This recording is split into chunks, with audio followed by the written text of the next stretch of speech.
In 2016, they've actually gone back and looked. 1% of mail-in ballots were rejected. Kaylee also is going to join us in a second. One thing that I really like about mainstream media like Fox, instead of like the weird stuff that you see on YouTube, is they do have to be a little bit more careful about what they say on network TV. So listen to what he says there, right? 1% of mail-in ballots were rejected.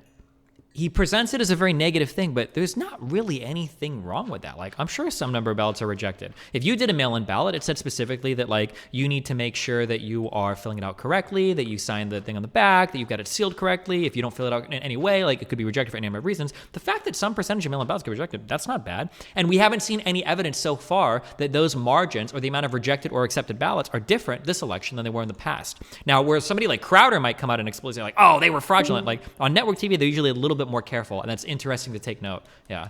And also, keep in mind, if they had more to say, they would be saying it.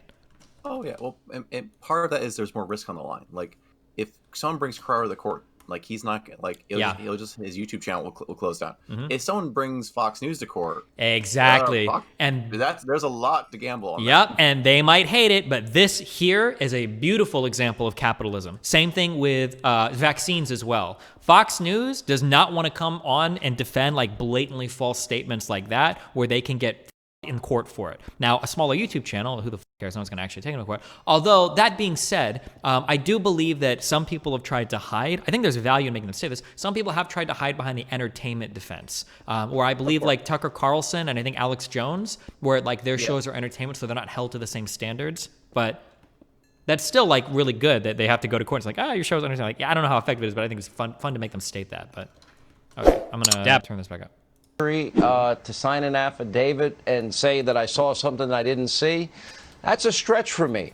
Then you add to that the voting laws about partisan observers can be there for the entire vote count. And we know in many states that didn't happen. I'm trying to wrap my head around how do you remedy this to the point where anybody is going to believe any results that... Also, another thing to keep in mind, this is so nice now, okay? We're in 2020. If something happened, there's a fucking video of it, okay? When you get all of these weird, ethereal, ambiguous claims about not being allowed in, blah, blah, blah, oh, cool, where's the video? Like, that's actually a somewhat legitimate thing to say now, that, like, there is video footage of so much shit. You're telling me that all of this widespread voter suppression was going on, they weren't letting any of these countries in? Well, where the fuck are all the videos of these people being denied entrance? Where the fuck are all these like, that shit should be coming out, like, by the thousands. If this is happening so much, there must be at least a couple recordings of it, right? It was one of the biggest ways that I shut down my mom when she said like 3 million illegals were bused in to vote for Hillary. 3 million? That's a lot of buses. Is there a video of any of these moving anywhere? It's strange that there's not a single one, considering how many people have smartphones these days. But, yeah. At the recount, Sean, is when all of these affidavits, all of the things that people think were done wrong, are then presented to a board of canvassers. And if they don't like the result, if the campaign doesn't like the result there, they appeal to the court. Okay. So also, something that is incredibly telling and that is so bad for them and is so transparent. Republican messaging on well, I shouldn't say this actually because maybe their messaging is good, but it should be, we want to discover voter fraud. Our goal is to make sure that the election process is secure. Our goal is to make sure that no fraudulent ballots were cast. Instead, what they've brazenly said over and over again, I think I'm pretty sure Giuliani explicitly said, like, we're going to find enough fraudulent votes to change the outcome of the election. We're going to find enough to bridge the gap. They're just like outwardly saying that. That's not really what your goal is to be doing. That's your goal, but you're not supposed to say that part. You're supposed to say you're trying to ensure the integrity of the election, not that you're trying to find just enough to flip the election in your favor. Yeah, he said that on Crowder, like, explicitly. Like, that shouldn't be what the goal should be. Yeah. But then again, we don't have the same number to overcome. Right. We have to overcome 41,000 right now in Philadelphia. This type of rhetoric is just very revealing, right? If your goal is to uncover voter fraud, you're not trying to overcome any particular number. You're just trying to get rid of illegitimate votes, or at least votes that couldn't be verified as being legitimate. The fact that you would phrase it in terms of like, this is the number of illegal votes we need to find, is a little bit telling, but okay. That's such a weird way to frame it. But 4 other individuals came forward in Wayne County, all signing legal affidavits alleging suspicious irregularities and other major issues. Okay, and let's real not quick. Forget the what the so-called fuck does a legal affidavit mean? A legal affidavit isn't like, that's not like you're testifying under oath, right? Isn't a legal affidavit, like if I make you sign an NDA, is that a form of legal affidavit, or is there something more to that? Doug, do you know? So here's a question. If I lie under oath in court, the state will push charges against me, right? Yes. But if I lie on an affidavit that I send to someone else, they have to push charges against me, right?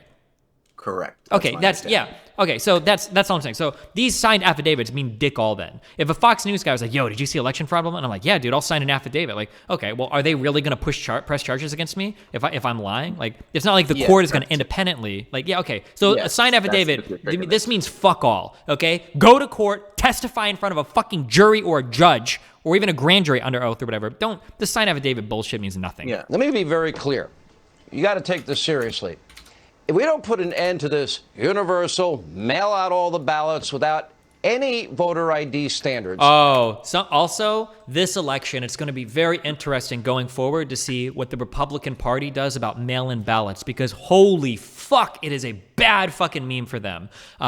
Like historically, the Republican goal is generally, I'm not saying any side is right or wrong, although it seems pretty wrong. The goal of the Republicans is to reduce turnout as much as possible. Okay, old white men or old white wealthy people are relentless. Okay, they will goddamn get to the polls no matter what the fuck you do. However, it's very easy to discourage minorities from voting or poor working class people in a lot of different ways. So the more roadblocks you put up, the better. Mail-in ballots, that might be like a fucking horrendous game changer for the Republican Party, okay? Because if mail-in ballots catch on and they're popular, oh my fucking God, we don't have to talk about making like, a day for voting or blah, blah, blah, or like we need time off or an easy way to vote. Like, holy shit, wait, I can just fucking fill out the ballot at my house? Holy shit, I don't have to take a day off work. I don't have to do any bullshit. Like, that's like, it's so horrible for the Republican Party that voting became that much easier for so many more people in the United States. Holy shit, that is terrifying, because you have to keep in mind that Biden won this election with more votes than has ever been seen in the history of the United States. And if Trump lost, who has a 90+% approval rating and is an incumbent president, okay, you might start setting up impossible hurdles for future Republican candidates to get over. So I would absolutely expect to see not just the media, but like Republican lawmakers try to wage war against mail-in ballots as much as possible, because these things becoming popular are like a fucking nightmare for the Republican establishment. Holy shit. Okay, so real quick, no one on the left have ever acknowledged that Trump was their legitimate president. Hillary Clinton conceded the next day. You are not only wrong, you are wrong to where it rises to the level of unhealthy delusion. You either spend too much time getting your news from people like Tim Pool, or you are psychotic and you need to see a psychiatrist and get medication prescribed from you so that you stop seeing like things that aren't real. I don't know which one of those you need.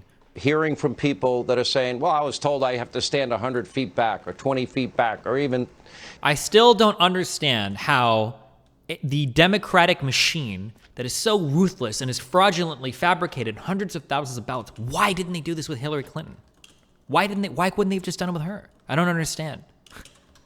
Why wouldn't we have taken North Carolina too? And why didn't we rig the fucking Senate races? Seems like that would have been a good thing to do. If we're going all the way, why not just fucking rig the Senate races as well? I think you could have a live recording, surround sound video, whole shebang. Mm-hmm. The reality is a significant portion of the Republican base lives in basically a parallel universe. This group of people, they're shouting at the reporters and the photographers, saying that those are ballots in there.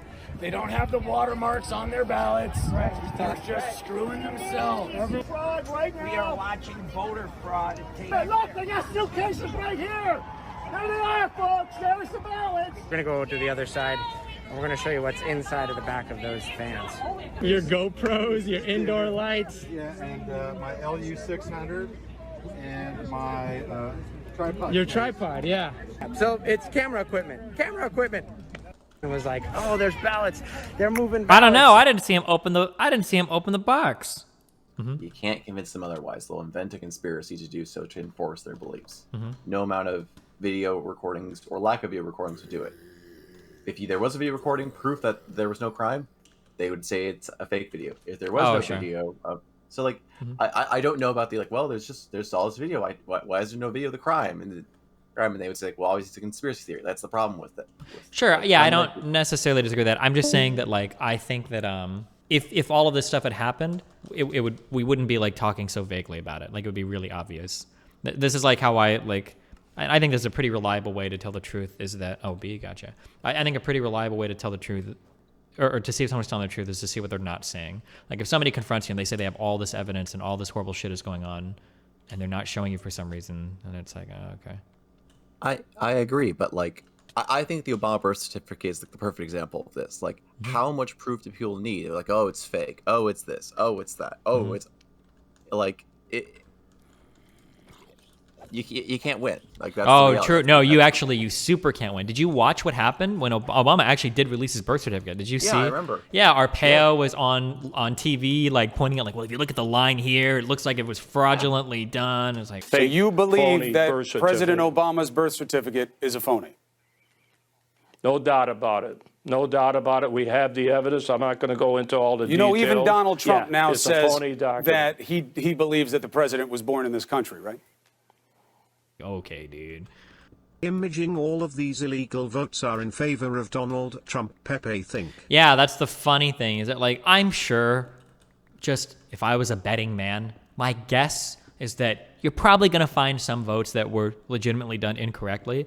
And you're even probably, if you look really, really hard, probably going to find a few that were done fraudulently even. That wouldn't surprise me, but I don't think it's going to be enough to be like, even within anything that's going to be noticeable, no states for sure are going to get flipped. We're talking like single digit or double digits maybe in states in terms of votes that like maybe were filed incorrectly. And it's good to find them, I guess. We want to search for them. It's always good to, we welcome any magnifying glass you want to hold up to our electoral system. It's always a positive thing. But the idea that there's like hundreds of thousands of votes that were fraudulently filed by Democrats to flip states in like strategic ways, that is just such a grand conspiracy that would have to involve, one, some very precise math to know exactly how many you need, and then two, like all the different people that need to come together to make that happen, and all the people that have to come together and not leak any of that. Like there's just, it's such a grand scale conspiracy that is just so, oh my goodness, you've got so many moving parts that could have gone wrong. Like, yeah, I don't know, we'll see.